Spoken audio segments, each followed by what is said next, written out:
नमस्कार। आज फिर से गुरुवार और हमारी मूवमेंट फॉर सेकुलर डेमोक्रेसी की वीकली मीटिंग में सबका स्वागत है।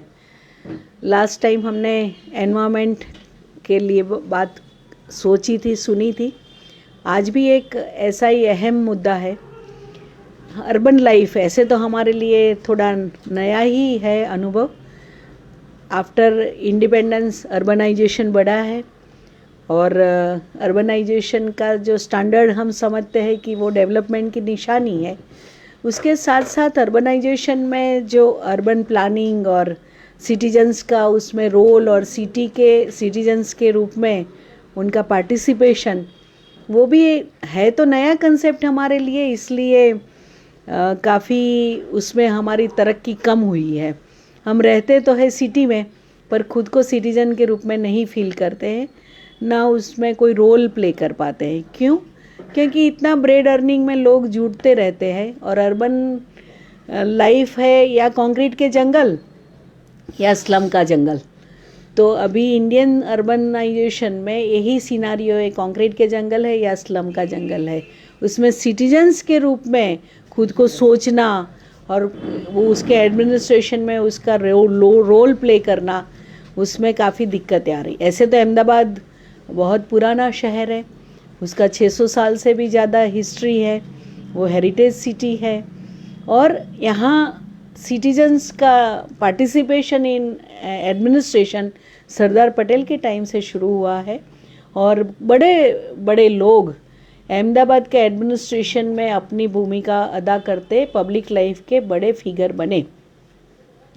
वो अहमदाबाद में सिटीजन्स का पार्टिसिपेशन उसके एडमिनिस्ट्रेशन में कैसा होना चाहिए, उसके बारे में हमारे सबके मन में अलग अलग सोच है। काफ़ी हमारे इमेजिनेशन भी है। 2-3 मतलब कुछ सालों से ये डेमोक्रेसी है, इसलिए लोगों का पार्टिसिपेशन होना चाहिए। इसलिए नए नए अर्बन सेंटर में या अहमदाबाद में भी बजट के बारे में अभी ओपिनियन लिए जाते हैं, सजेशंस मांगे जाते हैं। ये जो स्वच्छता सर्वेक्षण का भी एक पूरे देश में चलता है मुहिम, उसमें रैंकिंग और उसमें पोजीशन के लिए उसमें भी कॉरपोरेशन काफ़ी पब्लिसिटी करती है। सब लोग अपना देते हैं उसमें स्कोर कि कैसा है कैसा नहीं है। अभी बजट को लेके जो अहमदाबाद म्यूनिसिपल कॉरपोरेशन ने सजेशंस मंगवाए थे, उसमें इतने साल से अहमदाबाद सिटी है और म्यूनिसिपल कॉरपोरेशन का उसका स्टेटस है, वही बात है बेसिक कम्युनिटीज़ की। बेसिक कम्युनिटीज़ अभी भी शहरों में उपलब्ध नहीं है। किसको हम शहर कहेंगे?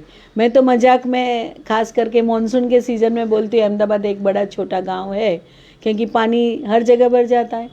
आप व्हीकल चला के नहीं जा सकते, बारिश आता है तो डर लगता है कि घर कैसे पहुँचेंगे। हमारी मीटिंग में भी उसका असर दिखता है। लोग नहीं आना पसंद करते, ऑटो वाले मना करेंगे, पब्लिक ट्रांसपोर्ट तो नहीं के बराबर है। एक समय में जो लाल बस उसका अहमदाबाद का परिचय था, वो आज परिचय नहीं रहा और उसको रिप्लेस भी नहीं किया। उसको सपोर्ट में नई सिस्टम भी हम खड़ा नहीं कर पाए। बहुत सारे सवाल है, बहुत लोगों ने सजेशंस भी दिए हैं। वहाँ तक कि अहमदाबाद में फ्लाईओवर बनेगा कि नहीं वो हाईकोर्ट पिटीशन हो गया है। लोग बोलते नहीं है ज़रूरत, कॉरपोरेशन बोल रहा है ज़रूरत है। यहाँ सेप्ट जैसी और NID, IIM बहुत सारी वर्ल्ड लेवल की इंस्टीट्यूशंस है, वो प्लानिंग के बारे में पूरे देश को ये करती है, पर अहमदाबाद को उसका कोई फ़ायदा मिलता है कि नहीं, अभी तक हम नहीं जान पाए हैं।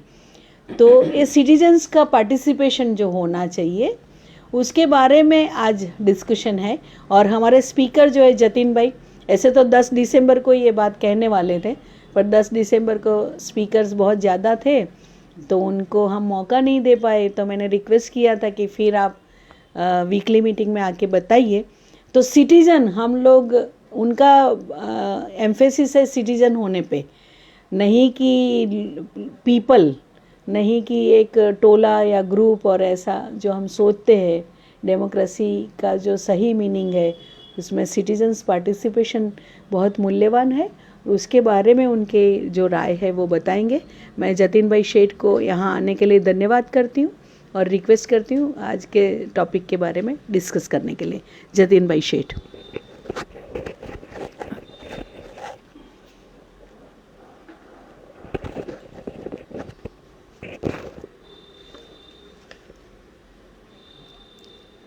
धन्यवाद, बहुत बहुत धन्यवाद मीनाक्षी बहन। आपने जो ये प्लेटफॉर्म मुझे दिया मेरे विचार को प्रकट करने के लिए, तो उसके लिए मैं ये संस्था मूवमेंट फॉर सेकुलर डेमोक्रेसी का बहुत ही आभारी हूँ।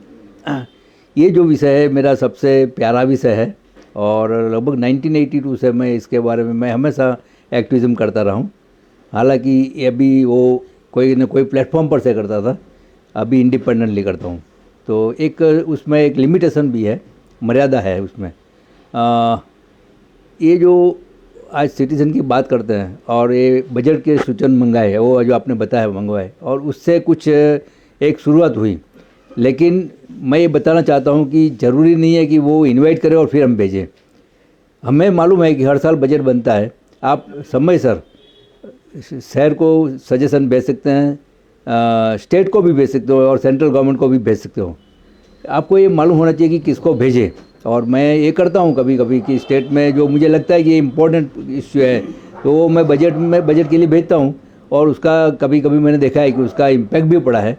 वो जैसे कि मैंने एग्रीकल्चर सब्सिडी खास करके इरिगेशन के बारे में लिखा था, सौरभ दलाल मिनिस्टर थे उस टाइम, तो मैंने उनको भेजा था कि उसका क्या फ़ायदा है। सिर्फ सूचन मत करो, मेरा ये कहना है, लेकिन आप जब सजेशन करते हो तो उसके बारे में उसका बैकग्राउंड दीजिए, उससे क्या फ़ायदा होगा ये भी बताइए, तो उसकी असर ज़्यादा होती है। और मुझे खुशी है कहते हो कि वो उस टाइम मैंने जो बताया था इतना तो नहीं बढ़ा है सब्सिडी, लेकिन 100 वो डेफिनेटली उस बजट में उसका सब्सिडी बढ़ी थी। तो ये हो सकता है। तो सिटीज़न पार्टिसिपेशन जो है वो क्यों ज़रूरी है, क्या है, सब थोड़ी मैं बात करूँगा। उसमें आपको अगर कोई सवाल है तो मुझे बीच में ही पूछ सकते हैं, ताकि वो उसका सॉल्यूशन भी आ जाए और कुछ नया विचार भी मिले।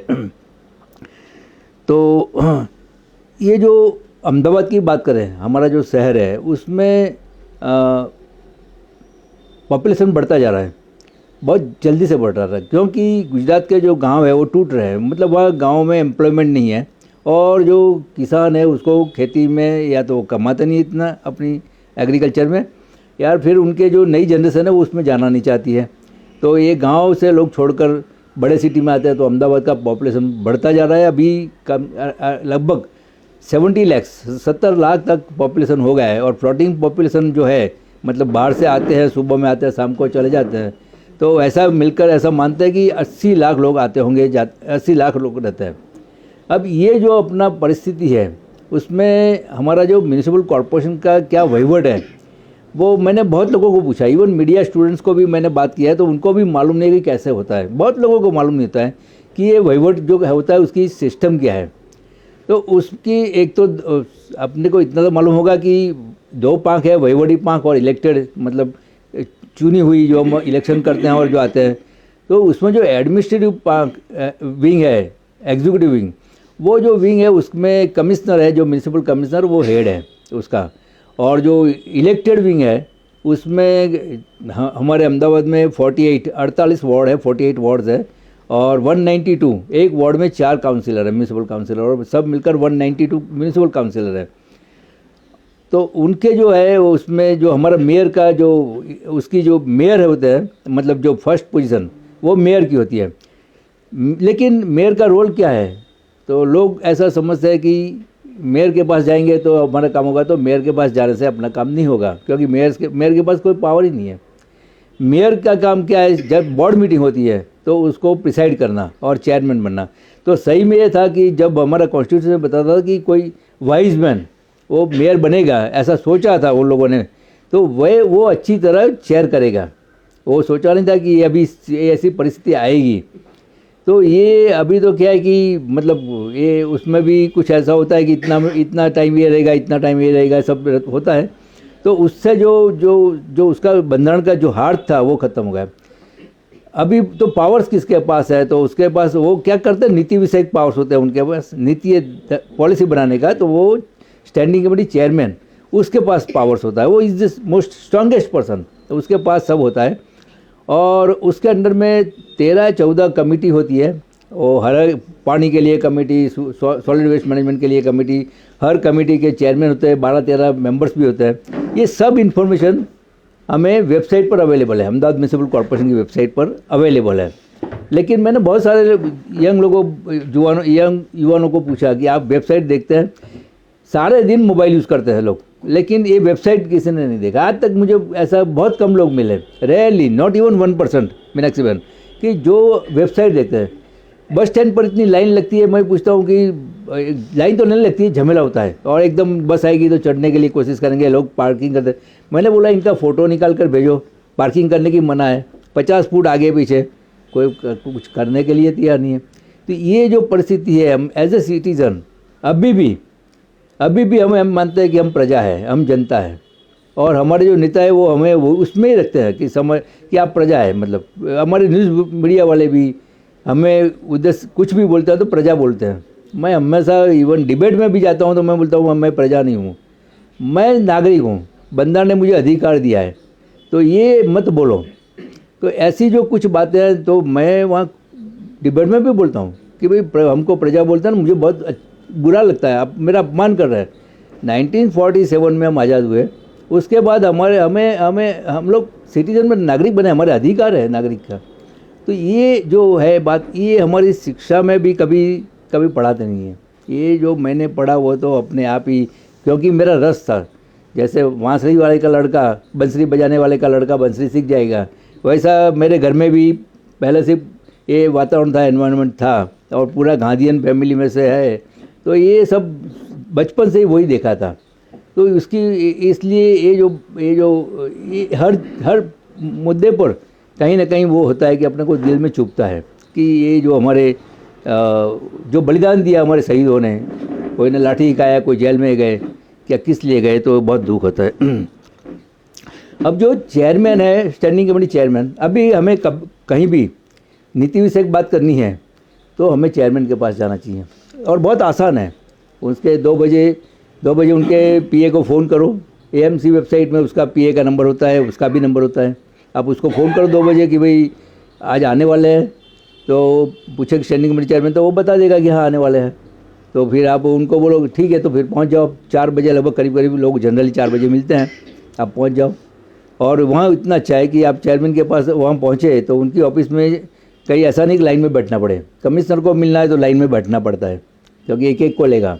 यहाँ तो पूरा जो जाकर सीधा उनकी ऑफिस में बैठ जाओ, तो ऐसे जैसे हम बैठे हैं वैसे वहाँ भी आपको देखने मिलेंगे लोग बैठे, फिर वो एक के बाद एक सबसे बात करते जाते हैं, तो सबको बात करने का भी मौका देते हैं, ये बात है।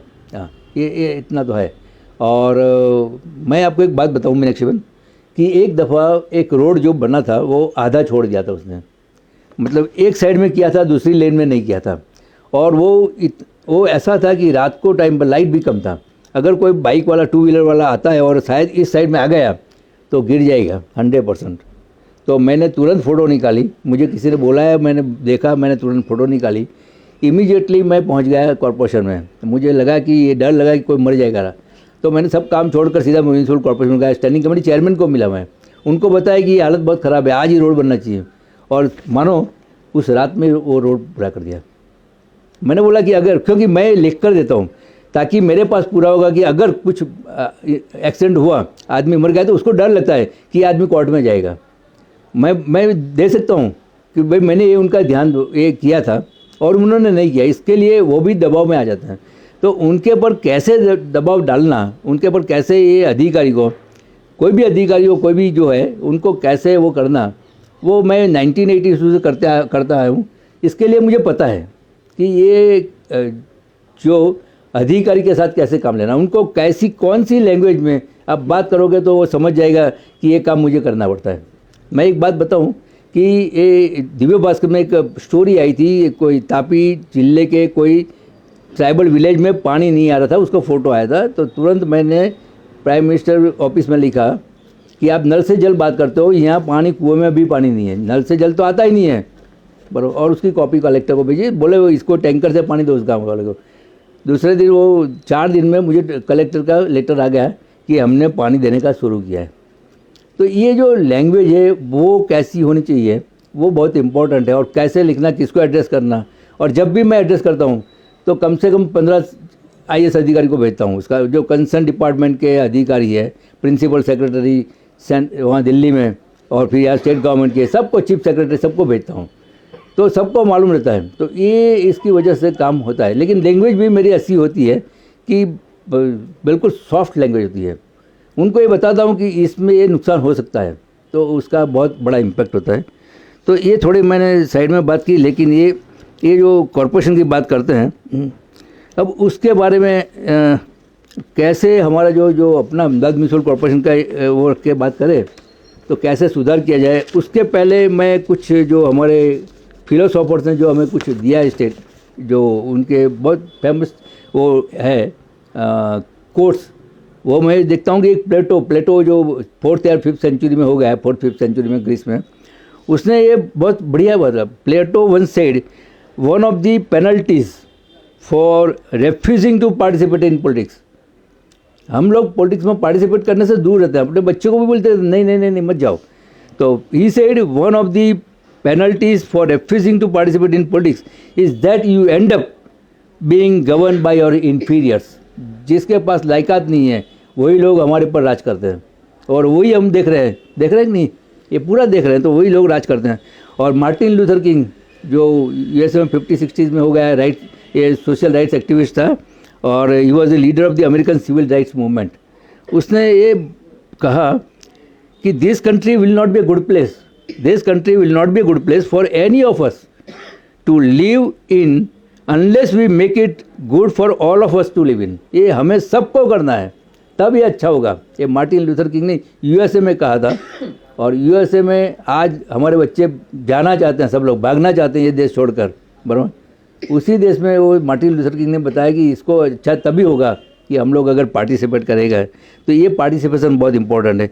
और ये बेंजामिन फ्रैंकलिन का मैं बताता हूँ। बेंजामिन फ्रैंकलिन मतलब जो यूएस का जो वो बनाया, उनका फाउंडिंग फादर है यूएसए का, और उसने पूरा कॉन्स्टिट्यूशन लिखा था, राइट। उसने बहुत बढ़िया किया है। Democracy is not a Spectator spot. वो सिर्फ देखते रहने का गेम नहीं है। वो आप देखते रहो, कोई करेगा मैं देखता रहूँ, ये गेम नहीं है। You have to participate, it's a participatory event. हमें भाग लेना है। If we don't participate in it, it ceases to be a democracy. और ऐसा ही हुआ है हमारे देश में। देखते हैं कि हमने पार्टिसिपेट करने का बंद कर दिया और डेमोक्रेसी आज ख़त्म हो रही है। तो ये जो है, और दूसरी बात क्या, politics ought to be the part time profession of every citizen। हमारे पार्ट टाइम, हमें ये थोड़ा टाइम तो देना ही है देश के लिए। who would protect rights and privileges of free men, जो फ्री है हमारे फ्रीडम के लिए और दूसरों के फ्रीडम के लिए जो अपना टाइम है वो हमें निकलना चाहिए, और पार्ट टाइम कुछ अपना हिस्सा देना चाहिए। तो ये जो बात थी ये मैंने बताई कि ये लोगों ने कब कहा था, कितने साल पहले, आज भी हमें ये बिल्कुल वैलिड है और भविष्य में भी रहेगा। एक दूसरी बात है कि जो मीनाक्षी ने बताया, वैसे क्या हम प्रजा है या जनता है, तो मैंने जो बताया नहीं, हम सिटीज़न हैं। और दूसरी बात है कि पब्लिक सर्वेंट का मीनिंग क्या। आज भी हम लोग साहिब कहते हैं, अधिकारी को साहिब कहते हैं। भाई किस लिए साहिब कहने का? मैं तो टीवी डिबेट में भी बोलता हूँ कि एमएलए और एमपी को भी वो पार्टी के होते हैं, उनको भी पूछता हूँ कि आप लोग साहिब क्यों कहते हो। इवन एमपी और एमएलए भी कलेक्टर और कमिश्नर को मैंने सुना है मीटिंग में कि वो साहिब करके बात करते हैं। तो ये जो है, ये हमारी जो अभी भी हमारा जो लोक जनमानस है वो पूरा का पूरा गुलामी में से निकला नहीं। 75 ईयर्स के बाद मैं बताता हूँ कि सरकारी अधिकारी मतलब सरकारी नौकर, इज़ ए पब्लिक सर्वेंट। उसका मीनिंग है सरकारी नौकर, मतलब जाहिर कर्मचारी बोलो या सरकारी नौकर। वो तो सीधी बात है, नौकरी करता है तो नौकर तो शब्द है ही उसके लिए। तो अधिकारी का मीनिंग क्या है? अधिकारी का मीनिंग है कि जो उनको फ़र्ज सौंपी गई है उसके लिए उसको कुछ अधिकार तो देना ही पड़ेगा। तो वो अधिकार जो उसको अधिकार दिया, उतने अधिकार के लिए वो अधिकारी है। मैं अधिकारियों के साथ भी बात करते कहता हूँ कि आप आपकी ऑफिस में अधिकारी है, आप फिर बाहर आओ, बस की लाइन में आओ तो आप हमारे जैसा प्रजा ही बनेंगे, जनता ही बनेंगे। अगर जनता बनना तो प्रजा ही बनेंगे, क्योंकि ये जो है परिस्थिति इतनी ख़राब हो गई है। अधिकारी के साथ मीटिंग में मैं तो कहता हूँ अधिकार आपके है वो ये इतने तक ही है, ये समझो। तो ये जो है, लेकिन मैं जो मीटिंग में भी बोलता हूँ, लेकिन मेरा ऐसा है स्वभाव कि मीटिंग को इतना बोलने के बाद भी कभी दिल में कड़वास नहीं होती। इसके लिए मेरे अच्छे दोस्त बने रहते हैं, जो ये मेरा अनुभव है। तो ये जो उनको पेमेंट सैलरी मिलती है वो कौन देते हैं? हमारे पैसे में से तो देते हैं, हम टैक्स भरते हैं, गरीब में गरीब आदमी भी टैक्स भरता है, कौन नहीं भरता है। तो सबके पैसे में से तो ये actually is oblige to work for everybody है। एक तो उनका ये उनकी फ़र्ज है कि सबका काम करे कानून के हिसाब से, उसके बाहर दायरे, उसके दायरे के बाहर जाकर नहीं, लेकिन उसके दायरे में रहकर तो उनको काम करना ही चाहिए। और अगर ये दूसरी बात है, पत्र व्यवहार हम करते हैं तो ज़्यादा करके मैंने देखा है कि लोग लिखते हैं मेहरबान साहिब। अभी मैं एक दफ़ा 1-2 साल पहले म्यूनसिपल कमिश्नर के कॉरपोरेशन में गया था, तो उसमें मुझे फॉर्म दिया, उसमें लिखा था कमिश्नर साहिब। तो मैंने पहले तो साहिब चेक दिया क्योंकि ये मेरे साहिब नहीं है, और मैं जब एड्रेस करता हूँ लेटर में तो कभी डियर सर लिखता ही नहीं हूँ, मैं सिर्फ उनका नाम लिखता हूँ, Shri Narendra bhai Modi, honourable prime minister of India, that's all, not dear sir. क्योंकि वो लोग जो एड्रेस करते हैं, कमिश्नर हो, कलेक्टर हो, जो भी, वो कभी हमें डियर सर नहीं लिखते।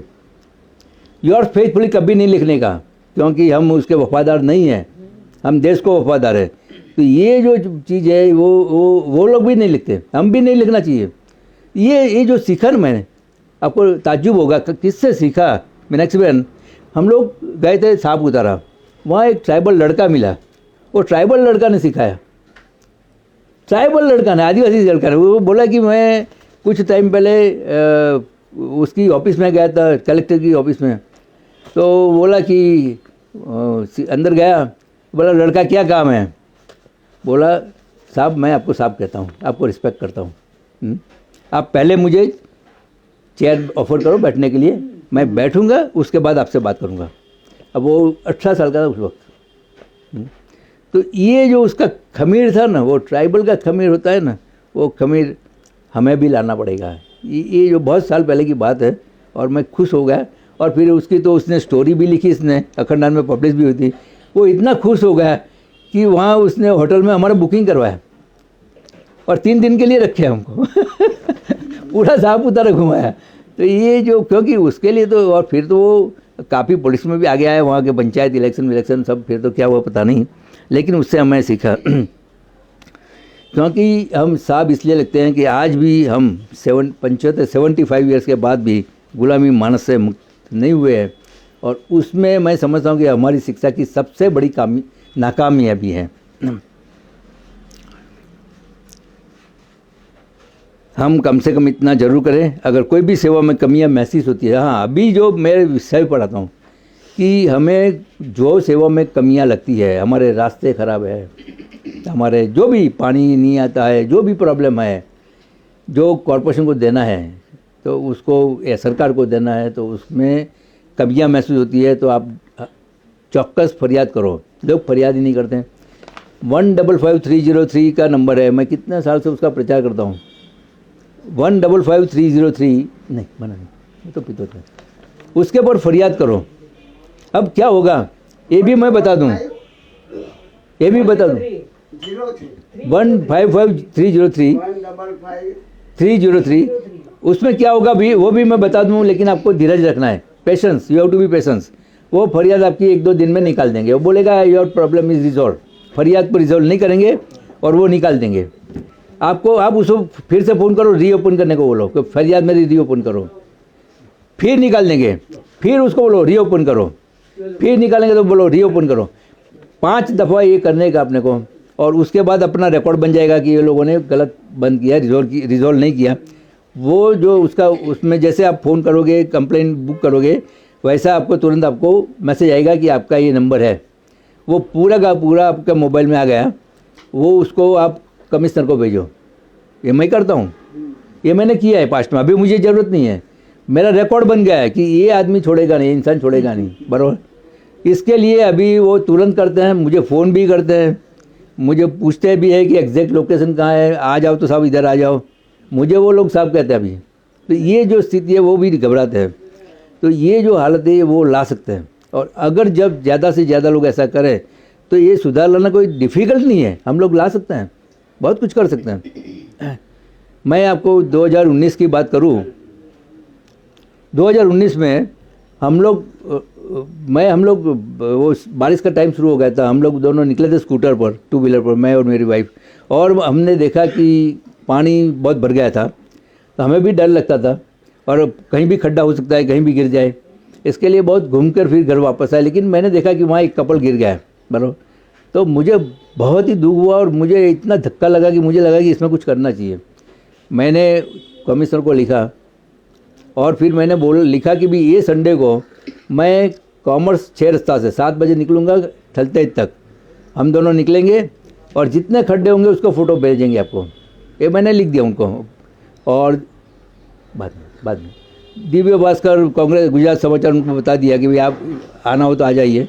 7 बजे वो लोग आ गए, पत्रकार, उनको फोटोग्राफर, और 7 बजे हमने शुरू किया सुबह में। 2 हम और एक इंसान, मैंने काफ़ी सोशल मीडिया में भेजा था, तो एक व्यक्ति आया था मेरे साथ, हम लोग 3 लोगों ने निकले, फ़ोटो करते 2 घंटे में हमने 40 फ़ोटो भेजा। और फिर शाम को अभी इनको तो मेरे वाइफ को पाँव की थोड़ी तकलीफ है, बैठने में भी बहुत तकलीफ होती थी, स्कूटर में बैठो उतरो। तो क्या हुआ कि वो दिव्य भास्कर का जो फोटोग्राफर था उसने दूसरे दिन बहुत बड़ी वो प्रिंट कर दिया, वो पूरा का पूरा कॉलम है वो ले लिया, क्वार्टर पेज। तो शाम को तो मेरे यहाँ सब आ गए, मीडिया वाले सब, और मुझे इतना डिबेट में बुलाने लगे। और मेरा कॉन्स्टेंट चालू था, मैंने एक सर्कुलर भी निकाला था और काफ़ी लोगों को भेजा था। रिक्शा में भी हमने वो बैनर्स लगाए थे कि भाई कहीं भी आपके खड्डे हो तो हमको इन्फॉर्म करना। और उस टाइम मैंने कमिश्नर को सब कंटिन्यूस मेरा मिल जाता था। मैंने बोला कि ये जो अगर है इसमें इतने इंसान मर सकते हैं, यहाँ मर सकते हैं, वहाँ मर सकते हैं। तो हर संडे को मैं निकलता था और ये भेजता था। तो उस टाइम पहली दफ़ा ऐसे हुआ कि 1000 वो पंप लगाना पड़ा कमिश्नर को, 1000 वो पानी निकालने के लिए। ये फर्स्ट टाइम हुआ। तो ये सब हम कर सकते हैं बैठ। और आपको बता दूं कि ऐसा दूसरे भी एग्जांपल है, लेकिन वो उसकी बात सब बात करेंगे तो टाइम चला जाएगा। तो ये मैं आपको रिक्वेस्ट करता हूँ कि आप हमेशा फरियाद करो। हर एक शहर में वो फरियाद नंबर होता ही है, चाहे वो बड़ौदा हो, चाहे वो सूरत हो, चाहे वो भावनगर हो।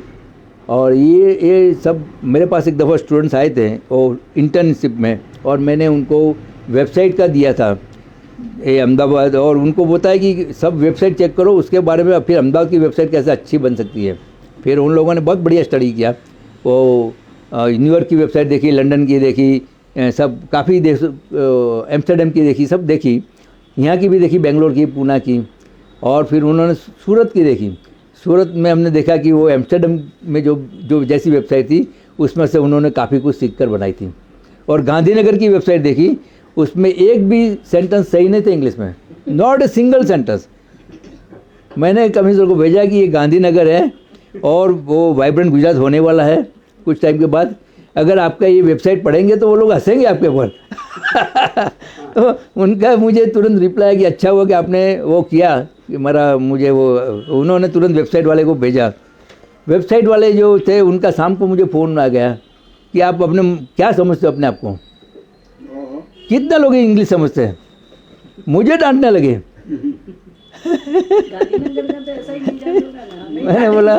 मैंने बोला कि भाई तू शांति रख, ये कमिश्नर, तो ये हो सकता है बराबर। वो कोई बहुत टाइम तक तो उसमें चेंज नहीं हुआ था, फिर पता नहीं क्या हुआ। तो ये जो है वो ऐसा है कि हम क्या कर सकते हैं, ये मैंने बताया। तो फरियाद जैसे मैंने बताया कि समाधान नहीं होता है, तब तक आपको लगे रहो, फिर वो आपको पहचान जाएंगे। अगर फिर भी आपको कोई दिक्कत है तो मैं तो अवेलेबल हूँ, मुझे आप कांटेक्ट कर सकते हैं एडवाइस के लिए, मैं आपको गाइड करूँगा। हालांकि मैं आ नहीं पाऊँगा हर जगह पर, क्योंकि पहले जाता था, अभी आई एम ऑल्सो 75, तो मेरा दौड़ने का कम हुआ है, लेकिन मैं जो भी आते हैं तो उनको गाइड करता हूँ। और इतना याद रखिए कि हमारी जो भाषा है और वर्तन बिल्कुल शिष्ट होना चाहिए, शोभनीय होनी चाहिए, ताकि उनको वो पूरा इश्यू नहीं बदल जाए। अगर हम बोलने में कहीं भी गलती किया, कहीं भी आवेश में आकर बोल दिया, तो फिर इश्यू बाजू पर रह जाएगा और वो डिस्टर्ब हो जाएगा। तो ये नहीं होना चाहिए बस ये। और दूसरी बात यह है कि अधिकारी जो है उनके अधिकारों की भी मर्यादा है, उनके अधिकारों की भी मर्यादा है, उनके पास सब कुछ पावर्स नहीं होते हैं। और आजकल तो पावर्स होते हैं, फिर भी पॉलिटिकल प्रेशर इतना होता है कि उनके सामने रहना उसके लिए मुश्किल होता है कभी कभी। तो उनके लिए भी मैं एक मैसेज देना चाहता हूँ कि ये जो है अगर आप अपने शहर के लिए और भी ज़्यादा सेवा देना चाहते हैं तो स्थानिक सरकार की सेवा में सुधार हो सकता है, और उसके लिए आपको सूचना भेजना चाहिए, कभी भी भेज सकते हैं, और उसमें कोई ऐसा नहीं है कि आज ही वो इनवाइट करें और भेजें, ज़रूरत नहीं है। राइट, तो ये आपको लेकर ये अगर करेंगे, अपनी फ़र्ज़ निभाएंगे, तो ये ज़रूर इसमें बदलाव ला सकते हैं। और उस उम्मीद से हम कुछ दोस्तों ने एक आबाद अहमदाबाद नाम का ग्रुप शुरू किया है। अभी तो व्हाट्सएप ग्रुप है, अभी हम सोच रहे हैं कैसे बढ़े आगे, क्योंकि मेरे दिमाग में तो क्लैरिटी बिल्कुल है कि कैसे आगे बढ़ सकते हैं, लेकिन सवाल ये होता है कि उसके लिए इंफ्रास्ट्रक्चर चाहिए, पैसों चाहिए, एक दो आदमी को रखना, इंसान को रखना पड़ेगा, उसके लिए पेमेंट करना पड़ेगा, और अपनी वेबसाइट रखनी पड़ेगी, वो उनका ये सब जो है वो हर महीने लगभग मैंने सोचा है कि 1 लाख रुपए का खर्च भी हो सकता है उसमें। लेकिन ये जब अगर होगा और संगठन अच्छा होगा तो कोई भी इंसान आएगा, उनके पास कुछ भी प्रॉब्लम, मुझे फ़ोन बहुत आते हैं, कहाँ से फ़ोन आते हैं, आबू से भी फ़ोन आता है और अंबाजी से भी फ़ोन आते हैं, लोग जानते हैं। तो ये सोशल मीडिया में मेरा मैसेज कभी कभी घूमता रहता है। मैं आपको बताऊं कि ये जो ये कोरोना के टाइम है ना, कोरोना के समय पर अचानक वो अपना लॉकडाउन लगाया, तो उस टाइम क्या हुआ कि लोग जो अपने घर में, तो अपने तो समझो कि घर में रेशन होगा, क्योंकि लेकिन जो रोज़ लाकर रोज़ खाते हैं उनकी हालत बहुत ख़राब हो गई थी। तो मैंने एक सोशल मीडिया में मैसेज रखा और बहुत सर्कुलेट किया कि कहीं भी किसी को रेशन नहीं मिलता है तो मेरा कांटेक्ट करें, मुझे फ़ोन करें। तो सुबह में 7 बजे से रात को 11 बजे तक मेरा फ़ोन चलता था। वो मुझे साइलेंट पर रखना पड़ता था, क्योंकि कोई भी बात करूँगा मैं तो उसमें तो कितने फ़ोन जाएंगे उसके पीछे, और डिस्टर्ब हो जाता। तो फिर मैं हर एक को फ़ोन पर बात करके उनको देता था कि भी मैं कोशिश करता हूँ। ऐसे करके मेरे पास कुछ हज़ार, मुझे याद नहीं अभी 2000 या 4000 ऐसा कुछ आ गया 4 दिन में। वो तुरंत मैंने प्राइम मिनिस्टर ऑफिस में भेजा कि भाई आप ऐसे लॉकडाउन डाल दिया, लेकिन ये लोगों का क्या रेशन का जो रोज़, तो ये चालू करवाओ तात्कालिक उनको रेशन देने का, किसी को भी रेशन मिलना चाहिए। और मैंने पूरा जो मेरे पास आया था वो सब लिस्ट मैंने भेज दिया उनको। 24 घंटे में मुझे गुजरात सरकार का फ़ोन आया और उन्होंने बोला कि भाई हमें लिस्ट दो। मैंने बोला लिस्ट तो मैंने भेजा है, सबको भेजा है, सीएम को भेजा है, आपको भेजा है, फिर भी मैंने उनको भी भेज दिया जो लोकल लेवल का ऑफिसर था उसको, और बोले कि चलो हम शुरू करवाते हैं। और शुरू करवाए। अभी तो क्या था कि लोगों का कहीं ना कहीं से फ़ोन आते थे, मुझे पता नहीं कितने को मिला कितने को नहीं मिला, लेकिन ये सब कर सकते हैं और करा सकते हैं। तो दूसरी एक बात है कि वो जो है ये लाइव हो रहा है, इसके लिए मैं एक बात बताना चाहता हूँ, वो ऑफिसर्स के लिए, अधिकारियों के लिए है, सरकारी कर्मचारियों के लिए है कि आप घूस लेना मेहरबानी करके बंद करो। आप जब घूस लेते हो तो इस वतन के साथ धोखा करते हो। आप अपने आप को समझ लो कि मीर जाफ़र हो। मीर जाफ़र इतिहास में बहुत नाम है, सब लोग जानते हैं। तो ये आप पूरा धोखेबाज हो, राष्ट्रद्रोही हो, ये समझकर ये लोगों का काम करने का आपको जो एक जिम्मा मिला है उसे वफादारी से करो, देश के अपने वतन के लिए करो। ये उनको लिए मैं मैसेज भेजना चाहता हूँ। और मेरे जैसे कुछ लोग होते हैं जो रेड भी कराते हैं सीबी की, एंटी करप्शन ब्यूरो की, और आपको सस्पेंड भी करा सकते हैं। हालांकि हमारी इच्छा तो ये होती है कि आपको जेल होए, लेकिन वो पॉसिबल नहीं है। अभी जो स्थिति बनी है उसमें सस्पेंड ही होते हैं। मैंने देखा, मैंने जो सस्पेंड कराए थे वो ऑफिसर वापस आ जाते हैं, और ये देखा मैंने। हाँ, लेकिन ये है कि जो लोग अगर ज़्यादा से ज़्यादा वो इसमें जो ये करेंगे तो मुझे लगता है कि ये हम अपने शहर को बचा सकते हैं। एक दो बात बता दूं लास्ट में कि जो पानी है, पानी का बहुत बड़ा गहरा संकट आ सकता है भविष्य में। ऐसा माना जाता है कि यूनाइटेड नेशंस जो एनवायरनमेंट प्रोग्राम है UNEP, उन्होंने बोला है कि 2030 के बाद, मोस्टली 35 के आसपास, आगे पीछे पानी ख़त्म हो जाएगा। इसके लिए जो भी बारिश अभी ज़्यादा आती है उसको पानी को रिचार्ज करना चाहिए, ग्राउंड वाटर रिचार्ज करना चाहिए, जो हमारे यहाँ रिचार्ज नहीं हो रहा है, और वो रिचार्ज करने के लिए हमें पूरी कोशिश करनी होगी।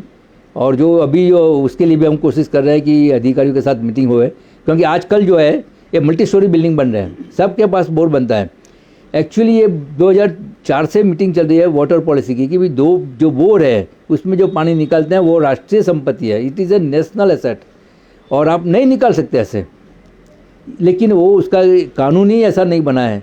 तो ये जो पानी निकालते हैं उसका बोर में से अगर पानी निकलना है तो मीटर लगना चाहिए। मैंने लिखा है इसमें, बजट में भी मैंने भेजा है कि जितने बोर बनते हैं उसमें मीटर लगना चाहिए, क्योंकि पानी जो निकलता है वो उनकी संपत्ति नहीं है, वो पानी का पेमेंट करना चाहिए उनको। और वो जो पानी छोड़ते भी है यूज़ करके जो गटर में डालते हैं उसका भी मीटर होना चाहिए। आप देखो एडवांस कंट्री में सब मीटर होता है और उसको पानी का पैसा भरना पड़ता है, तभी हमें पानी का वैल्यू समझेंगे। आज पानी का हम वैल्यू नहीं समझते। तो बेंगलोर में क्या हाल हुआ, वही हाल अहमदाबाद में भी 5 साल के बाद 5-7 साल में होने वाला है। तो ये भी एक मैसेज है कि ये हमें इसके बारे में भी अगर जाना पड़ेगा। तो ये और दूसरा एक मैसेज मैं देता हूँ अधिकारियों को कि ट्रांसफ़र से मत घबराओ। आप अगर ऑनेस्ट रहोगे तो ट्रांसफ़र होने वाली ही है। लेकिन जब हमारे ये देश को आज़ाद करने के लिए जिन लोगों ने बलिदान दिया, उनके बलिदान के सामने आपकी ट्रांसफ़र कोई पनिशमेंट नहीं है और आप बिल्कुल उसके लिए तैयार रहो, लेकिन अपना वफादारी, देश के प्रति वफादारी मत छोड़ो। इसके साथ मैं आप सबको रिक्वेस्ट करता हूँ कि हमारे जो ये आज़ादी मिली है उसमें जिसने कुर्बानी दी है, लाठीचार्ज खाए है, गोलियाँ खाई है या तो उनको याद करके, और जो बाहर 4 जो अपने शहीद हुए थे उनका भी फ़ोटोग्राफ्स है तो काकोरी में। तो ये सबको याद करके हम 2 मिनट का मौन करेंगे। और यहाँ मैं मेरी बात पूरी करता हूँ। आपको कहीं नहीं, पहले सवाल जवाब कर ले, पहले सवाल जवाब कोई है तो पूछो, मुझे कुछ पूछना है तो, और उसके बाद ये मौन करके सभा ख़त्म करेंगे।